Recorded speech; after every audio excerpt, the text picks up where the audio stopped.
I'm Larry Ridley, and this is the NFL on EA Sports. We're all set to bring you a terrific contest here as these two divisional rivals renew acquaintances for the first time this season. There's always a little something extra at stake when these teams face off. It's the Monarchs going up against the Ravens. With that, let's get you up to M&T Bank Stadium. On the call, here are Brandon Guyton and Charles Davis. Larry, thanks. EA Sports coverage of the NFL brings us to the Inner Harbor and M&T Bank Stadium in Baltimore, Maryland. Today, it's an AFC North matchup between the London Monarchs and the Baltimore Ravens. Alongside Charles Davis, I'm Brandon Guyton. And Charles, you look at this Raven team as they get ready here. And losers their last time out, so they'll look to make amends here. And one of the best ways you can do that is to be at home, and they are. They're going to try and ride that home crowd and that wave of emotion to a victory in this one. Meanwhile, for the visiting Londoners, it's been a great start to the season. Back-to-back wins to begin the campaign. Yeah, you don't want to get too excited. There's still a lot of season to go, but they've come out playing good fundamental football, and that might carry them a long way. So out comes this offense to take over for the first time.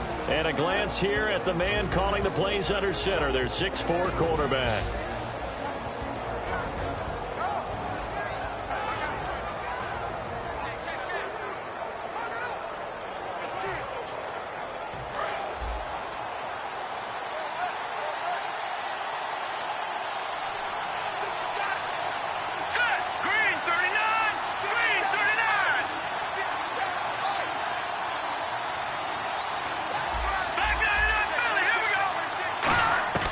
They'll try and start this drive in the air. And it's second down. And a look at the offense that is hoping to put some points up in bunches here in this one.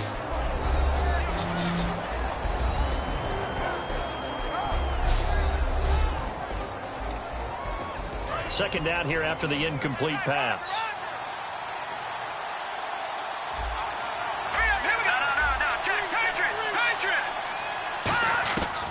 From the shotgun, he'll look to throw. He's going to go up top again. And that's caught at the 25. A very nice pickup of 33 yards. Having an effective short passing game, one of their main concern coming into this one. Right there, able to hit the D with a quick strike and a first down. And you're able to put that into your game plan when you see that there's space to throw the football. A lot of defenses don't want to play press coverage or tight coverage. They'll play backed off, and sometimes those cornerbacks will bail out really fast and really get deep, and that allows you to throw the quick game underneath, and they took advantage of it. He'll look to throw. And it's caught. Touchdown. T.Y. Hilton, his second touchdown on the season. And his guys have taken a first-quarter lead. Not a bad way to start it. And I think that that was part of their script, because so many teams script their opening possessions, and whether it's just that possession or even deeper into the half, sometimes it's 15 to 30 plays. That had to be one in there where they call a shot play. Go for the big one, and they got it done. Josh Lambo now for the point after. Oh, it's a fake. They'll try and throw for it. And this is caught in the end zone. So how about that for a statement? They get two instead of one on the fake, and it's an 8-0 ball game. All right, we're talking new football here. We're talking new models, new paradigms, new ways of looking at things. They score, line up for the PAT, fake it, and go up 8-0. I'm kind of at a loss here because if I'm going to go for two, I'm going to ask them to put the ball in the 2-yard line and bring my offense out. Exactly. Opening drive of the game, faking it is bold enough from the 15. That's quite another thing. I know a lot of people fall back on analytics, but still, I think that person would tell you, put your offense in and go from the 2, not from the 15. Still got it, though. Yes, they did. Give them credit. So here come the Ravens with their first look on offense. They'll be led out by their veteran quarterback out of North Carolina State. It's Phillip Rivers. In some ways, he reminds me of a past NFL great who played the quarterback position as well. Jawing with the opposition, trash talking a little bit, doesn't mind getting hit and battered around some. That kind of gets him into the game. But once it's time to lock in, Philip Rivers does that as well as any quarterback in the league. First carry for Justin Forsett. And he takes this up right near the 45-yard line. Call it a gain of 4 on first, and that'll make it second down. Time to meet the offensive starters, and time for us to introduce you. You already know him, but Justin Forsett. His face goes on the poster of those who just need an opportunity. A backup for much of his career. Once he received the chance to be a #1 runner, he's taken it and moved on fast. And he is going to lose yardage here. So he loses 3 yards there. Now third down. And, Charles, we get a look here at the key inactives, and I tell you what, a big list for being this early in the season. If there's any silver lining at all, you're hoping you can get these guys back, and now you'll play well down the stretch with them. But what you're also hoping is that the guys who have to play for them, the next man up mentality kicks in, and those guys take care of business. It'll be a gain of 16 and give them a first down as well. Now the offense lining up 1st and 10. Well, clearly one of his advantages as a passer is his height. Sit back in the pocket, fired over the middle. That makes things tougher defensively, doesn't it? It really does, because your goal is to move the quarterback off his initial spot when he gets his drop back completed. But when you have that type of height, he can stay in there if he's willing to take the hits and just fire over the top, which saves him time and actually completes a play a little bit quicker than it normally does for a quarterback that has to slide and find open space to throw.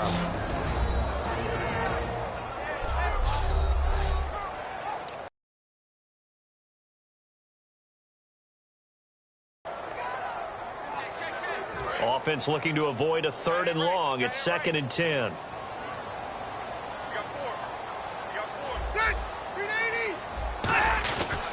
They'll give it to Forsett, and he's going to be hemmed in and brought down right at the line of scrimmage.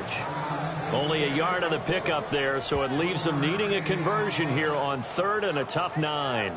The best defensive linemen, they play with great leverage so they can get low and not get bowled over by offensive linemen. They have excellent hands. They can throw people off on a play. We just saw a great example of a really good run stop by a guy playing the defensive tackle position. On 3rd down, Rivers got his man over the middle. This is quick. And he's going to have the first down yardage as he's down at about the 30-yard line. It's a 10-yard pickup, and it moves the chains. And here comes play number 6 on this drive. And that's one of his advantages of a passer, is it not? With his height, setting back there in the pocket, firing it over the middle, he can really see everything clearly. It is, and I know that other quarterbacks get it done different ways, all right? You don't have to be his height to make a great play. But what he does is he takes away having to make those slide steps in the pocket to find angles to throw the ball through. He just throws right over the top of it because he can see everything, and sometimes that saves time and gets the ball to a receiver quicker. 6 yards is the pickup, and that'll lead to a 3rd down. But that's what you're looking for when you want to throw the ball downfield. You want one of those guys who can play out on the perimeter, can play out wide, who can not only get open, but when they're covered, can uncover themselves downfield and create catches.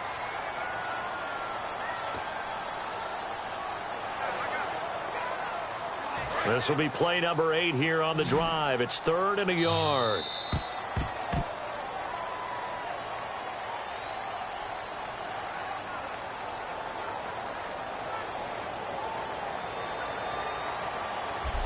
So they'll get a little extra time to come up with his 3rd down play as we've hit the end of quarter 1. 8-0 our score. We're back to Baltimore after this.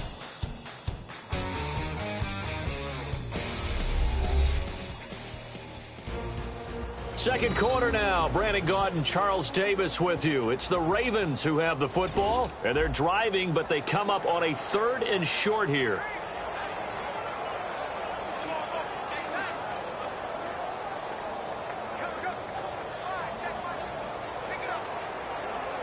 This will be play number 8 here on the drive. It's 3rd and a yard.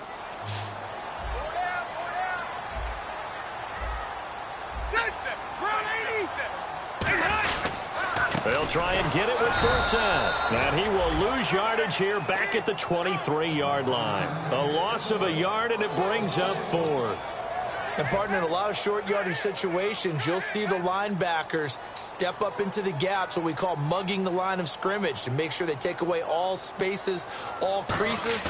That one worked really well for them. They only needed a yard, instead went backwards. So in the end, they had the ball for 10 plays, but the drive only yields 3 points. Yeah, they were able to move the football, but the defense stiffened once their backs were to the end zone, and they were able to hold them to just 3. Tucker now following the made field goal, set to kick it away. This is fielded a couple yards deep. And a good effort on the return there. Gets him across the 30 to the 33.